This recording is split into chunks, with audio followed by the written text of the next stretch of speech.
So my next review is taking a little bit longer to create than I anticipated, but that is on the way. For now, just enjoy this list of me talking about my favorite and least favorite pop songs of the year. There's something to be said about a song that I can listen to just time upon time and have literally nothing to say about it. When I've listened to a song 5, 6, 7 times and don't remember anything about it, at that point it's just a glorified placeholder. This song turns a really good bass riff into a solid foundation, and then is continuously adding in new instruments or new fills so that the song never gets boring and you can just keep listening to it and you always hear something different. I would sum the song up as not very good. The vocal performance is not very good. The harmonization in the chorus is not very good. The instrumentation itself is a not very good knockoff of Sia songs from last year. The whole premise of Ed Sheeran trying to be sexy is not very good. Actually, it's downright terrible. Yet this song has been out since March, and it is still in the top 40 as I recorded this. Oh hey, it's a tropical house song that actually sounds like summer. What is this nonsense? On top of that, we have a bunch of classical instrumentation that Clean Bandit is known for, which really breathes life into a genre basically become dead in the top 40. Unfortunately, the song is a little bit too serious at times, which prevents it from reaching its full potential as just being a fun summer dance anthem, but it's still good enough to be on this list. Guys, it's been 5 years. When are we finally gonna write off DJ Mustard beats as being a bad idea from the get-go and move on to trying to make our rap beats sound good? On top of that, we have a bunch of generic club, good boy gone bad lyrics and This is another song that just takes a solid foundation and keeps adding a bunch of stuff on top of it so that you never get bored. Although personally, I think this one has a stronger melody. The song tries to be much bigger and grandiose, which it doesn't pull off to the best of its abilities, but I think it pulls it off well enough that I can still appreciate it for what it's going for. The idea of Charlie Puth being angry and frightening is absolutely hilarious, and his terrible falsetto is not helping. The song is the perfect combination of a sultry 1950s bar song and a sultry 2010s bar song. On top of that, we have a really fun bouncy piano riff and a great trumpet solo, as well as Cabello's vocals, which fit the mood of the song absolutely perfectly. This song is on everybody else's list because it is a slow crooning country ballad based around a terrible metaphor. However, it is on my list because it's all of those things, but is trying to be a trap party rap song. And the combination of these two things works about as well as a funeral song trying to be the Benny Hill theme. This song shows that to be unique, all you have to do is take a bunch of things that everything else is doing and mix them together.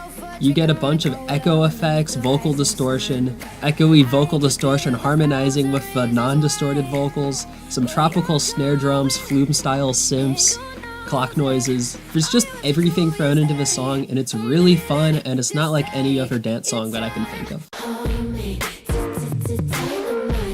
The bass is too distorted to be a fun bass sound, but it's too buried in the mix to really feel down and dirty, so you just kind of have an awkward beat with Yo Gotti getting emotionally invested in the well-being of a stripper that he's spending way too much money on. Also, Nicki Minaj rhymes China with itself 5 times in a row.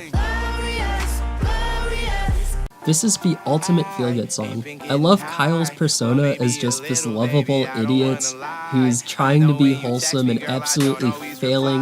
With the exception of the nutsack line, all of the lines in this song are great. I absolutely love the Six Flags reference. I'm still waiting on that snow day.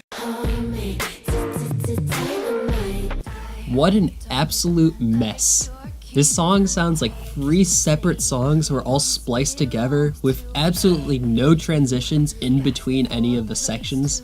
We get this minimalist section, which is kind of bad, but it's okay.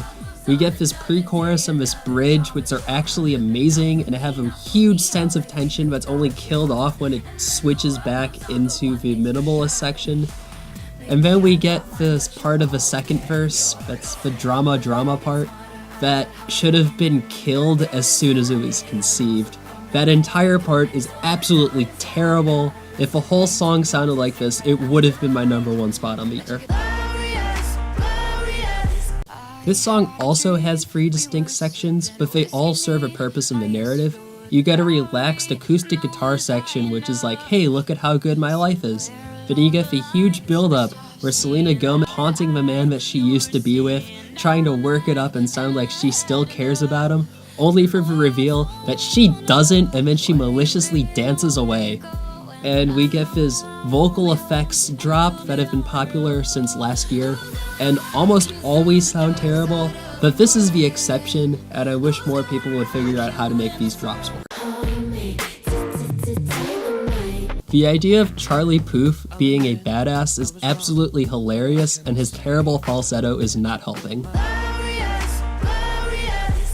This is both a surreal and an aggressive rap song that never breaks out into shout rap territory. The flow and the lyrics to the song were expertly crafted so that the energy is always moving far forwards, all the way to the end of the song, but they also managed to tell a narrative and get a point across without sacrificing musicality.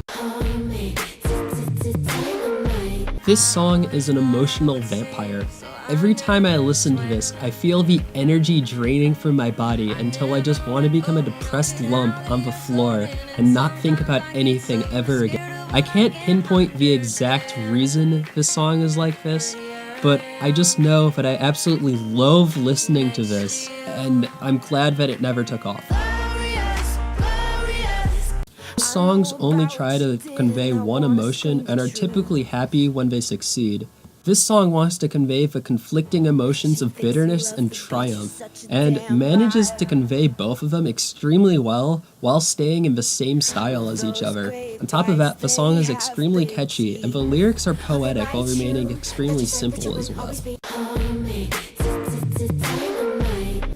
Even ignoring the fact that Iggin and Penitentiary do not even come close to rhyming, no matter how hard you slur, how bad Kodak Black is of a rapper, or how this entire song and video exists with the sole purpose of creating controversy, I cannot overlook the fact that the beats and the song do not work well together.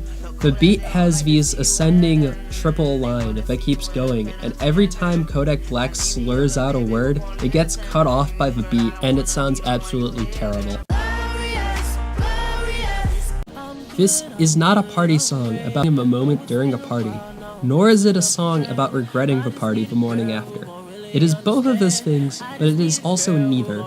It is about the moment of waking up in a haze, portrayed through 80s synths playing a surreal trap-inspired loop. The lyrics of a melody are repetitive, but the loop is always switching and becoming new sections of the song, creating a swirl of emotions and atmosphere that captivates me more than any other top 40 song that was released this year.